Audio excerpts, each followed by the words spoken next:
A major reason why the MCU has lost its charm is simply because of social commentary. The people who are writing these stories do not care about entertainment value, they care about pushing their own personal political agendas into the content you consume because they want to change your mind on the world. They want you to think like them, and they want to ultimately control the way that you view content, and they want to control the medium in general. And unfortunately for us, we are going to have to deal with that for a long time. I do think that eventually companies will change and they will go back to their old ways where they put entertainment value before commentary, but it doesn't look like that's happening anytime soon at Disney because Feige and Iger are reportedly clashing over the X-Men movie direction because Disney is scrambling for a blockbuster while Feige wants more social commentary. You'd think at this point Feige would understand, hey, there is a major difference between the content we create now and the content we used to create. There is a difference, and this difference isn't going positively for us. People are not showing up to consume our products. People are no longer as happy with us as they once were. So maybe we should go back to the good old days, but that's not happening. A new rumor suggests a behind the scenes battle is brewing over Marvel's long awaited X-Men reboot, which, first of all, I don't think that they should do. I think that they've tried the X-Men. I think that they need to move on to greener pastures. Of course, it's like Batman, right? We get a million Batman reboots or a million Superman reboots because they know that the name recognition is very strong. But I think maybe it's time to just try something new and fresh instead of rebooting and remaking. Though it says Feige and Bob Iger are reportedly at odds over the tone and focus of the upcoming film, according to insiders cited by an X-user, main middleman, and reported by Cosmic Book News. The creative clash may determine whether Marvel's mutants return as ideological avatars or as crowd-pleasing box office titans. A couple of years ago, we all were extremely worried because Victoria Alonso has said that she basically didn't want it to be the X-Men anymore, that it was not as inclusive, and of course we all memed and joked about it being the X-they-thems, though that could be a direction that they legitimately head in, which would be insane. This movie would make no money. At the center of the Feige-Iger X-Men debate is the vision for what this new era of mutants should represent. Feige, who has overseen the MCU since its inception, allegedly pushed for a grounded, socially charged story about mutant identity, prejudice, and the philosophical rift between the X-Men and the Brotherhood of Mutants. When you are making something that is X-Men, of course there is going to be a level of something like prejudice, right? You're going to get that commentary in the movie, but that doesn't mean it has to be an overarching theme. You might have one or two scenes where someone's being mean to them or they're judging each other, but the entire thing should not be that.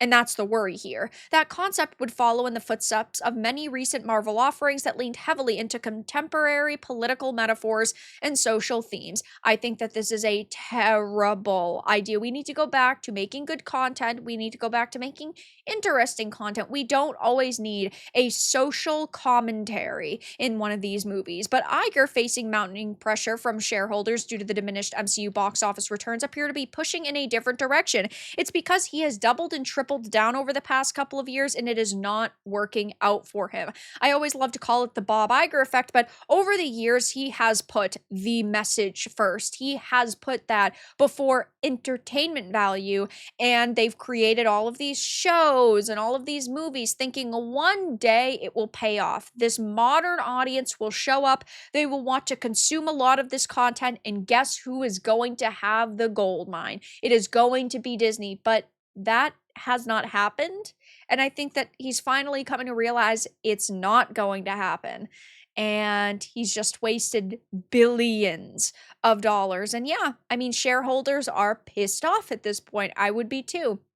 As a customer, I am so disappointed in the direction they've gone in. They've had a string of box office disappointments like Captain America, Brave New World, Thunderbolts, Quantumanium, The Marvels, and it doesn't look like that is going to change anytime soon. We also know that they had just delayed the Avengers movie because they need to, I think, just consider their strategy. They didn't really give a full reason why, but it seems obvious that what they're doing now is not working and they need to change that.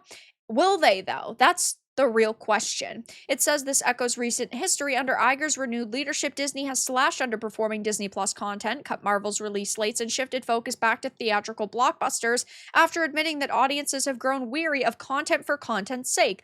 Iger has already proven he's willing to course correct, gutting Chapek's distribution model, canceling greenlit projects, and firing execs like Victoria Alonso after public missteps. But the rumored conflict also mirrors the success of No Way Home and Deadpool and Wolverine, both of which delivered major returns by prioritizing fan service and franchise nostalgia over social commentary. I hope that they continue to make movies like this. Sure, I don't always love when they pull at your heartstrings and bring in fan favorite characters over and over and over, but I would rather get that than political slop, and I think that majority of their audience agrees with that at this point. I mean, even the people who agreed with their political slop are kind of starting to turn on them, so they really don't have a big audience at this point, except for normies who just go to the theater and say, hey, it's a Marvel movie, surely this is going to be good.